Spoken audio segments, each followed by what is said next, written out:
அண்ணியோட 14ஆம் ஆண்டு நினைவு நாள் இன்றைக்கி. அதுக்காக வீட்டில் பூஜை போடுவோம். எப்போவுமே அவங்களுக்கு பிடிச்ச மாதிரி அவங்களுக்கு புடவை, பூ, மஞ்சள், குங்குமம், தாலிக்கயிறு எல்லாம் வச்சுட்டு அன்றைக்கி அமாவாசைன்றதால வீட்டில் சாமி ஃபோட்டோக்கும் பூவெல்லாம் வச்சு நம்ம இறந்தவங்களையும் படைக்கணும் இல்லையா? அதில் அவங்களுக்கு கொஞ்சம் இலை போட்டு அவங்களுக்கு தேவையானது பரிமாறிட்டு இவங்களுக்கும் நமக்கு பரிமாறி சரி பூஜை அமாவாசையும் சேர்த்து இன்றைக்கி பூஜை போட்டலாம் அப்படின்னு சொல்லிட்டு பூஜை பண்ணோம். அவங்க ஆத்மா சாந்தி அடைய அவங்க என்ன இருந்தாலும் மறைந்தாலும் நம்ம கூட தான் தெய்வமாக வாழுறாங்க. எல்லாருமே வீட்டில் அவங்கவுங்க உண்மையிலேயே கடவுளை நம்ம பார்க்கல. நம்ம மூதாதையர்கள்லாம் நம்ம குல தெய்வமே. அதால் நம்ம அவங்கள வணங்கி எந்த ஒரு செயலையும் நாம் செய்வோம். இன்றைக்கி ஹோமுக்கு போனோம். அதால் வீட்டில் பூஜையை முடிச்சுட்டு ஹோமுக்கு கிளம்புனோம். ஹோமுக்கு நைட் டின்னருக்கு தான் கிளம்புறோம். ஓகே, ஹோமில் போய் உங்களை சந்திக்கலாம். வீட்டில் அன்னைக்கு பூஜை பண்ணிவிட்டு ஹோமுக்கு வந்துட்டோம். நானும் என் கணவரும் ஹோமுக்கு காலையிலையும் மதியமும் புக் ஆகிட்டதால் டின்னர் மட்டும் தான் ஃப்ரீயாக இருக்குன்னு மேம் சொன்னாங்க. அதுக்காக சொல்லிவிட்டு ஈவினிங் தான் ஹோமுக்கு வந்தோம். ஹோமுக்கு வந்தோடனே டின்னர் பரிமாறணும். அங்கே போன உடனே நிறைய பேர் நமக்கு அறிமுகமாயிட்டாங்க.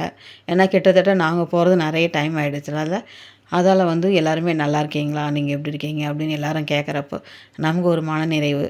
நாங்களும் எல்லாருக்கிட்டையும் நல்லா பேசணும். அதுக்கப்புறம் மேமும் வந்துட்டாங்க. மேம் பார்த்தோன்னே ரொம்ப சந்தோஷப்பட்டாங்க. அதுக்கப்புறம் சரி டின்னர் வச்சிடலாம் அப்படின்னு சொல்லிட்டு எல்லாரையும் கூப்பிட்டாங்க. சரி ஓகே அப்படின்னு சொல்லிட்டு டின்னர் வச்சோம். டின்னர் பெருசாக இல்லை, ஏன்னா வயசானவங்கன்றதால வேறு எதுவும் அவங்களுக்கு கொடுக்கறது இல்லை. இட்லியும் சட்னி வச்சுட்டு இருந்தாங்க கொஞ்ச நாள் முன்னாடி. சட்னி இப்போ சில பேருக்கு ஒத்துக்கலைன்றதுக்காக சாம்பார் இட்லி மட்டும்தான். நானும் மேமும் பரிமாறணும். அதுக்கப்புறம் என் கணவரும் கொஞ்சம் இட்லி வச்சார்.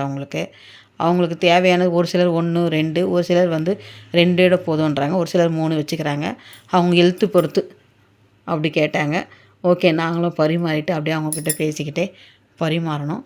அதுக்கப்புறம் பரிமாறி முடிச்சுன்னா ப்ரேயர் இருக்குது. எல்லோரும் நமக்காக ப்ரே பண்ணிக்கிறது உண்மையிலேயே பெரிய விஷயந்தான்.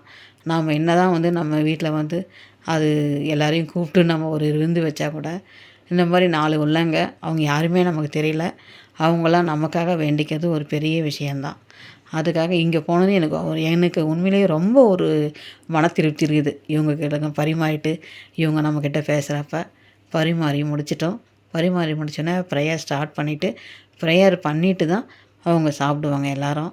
ஓகே, நாமளும் அவங்க கூட சேர்ந்து ப்ரேயர் பண்ணலாம். நீங்களும் இந்த மாதிரி உங்களுக்கு ஏதாவது இருந்தால் ஹோமோ இல்லை ஏதாவது ஒரு ஆசிரமம் வந்தால் உதவி பண்ணுங்கள்.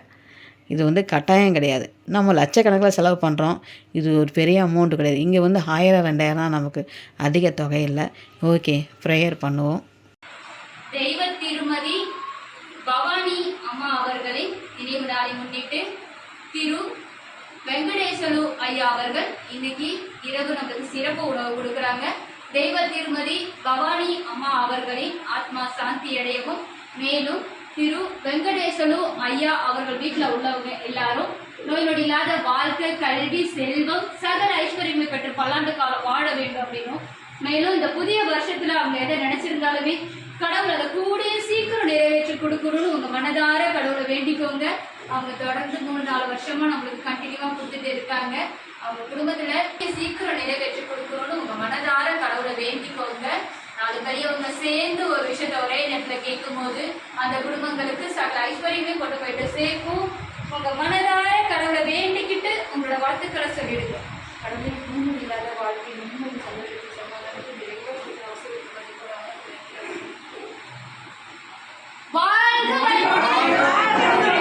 ப்ரேயர் முடிஞ்சதும் எல்லாருக்கும் நன்றி சொல்லிவிட்டு அமாவாசைன்றதால குலதெய்வ கோயிலுக்கு போகலான்னு சொல்லிட்டு நாங்களே கிளம்ப ஆயிட்டோம்.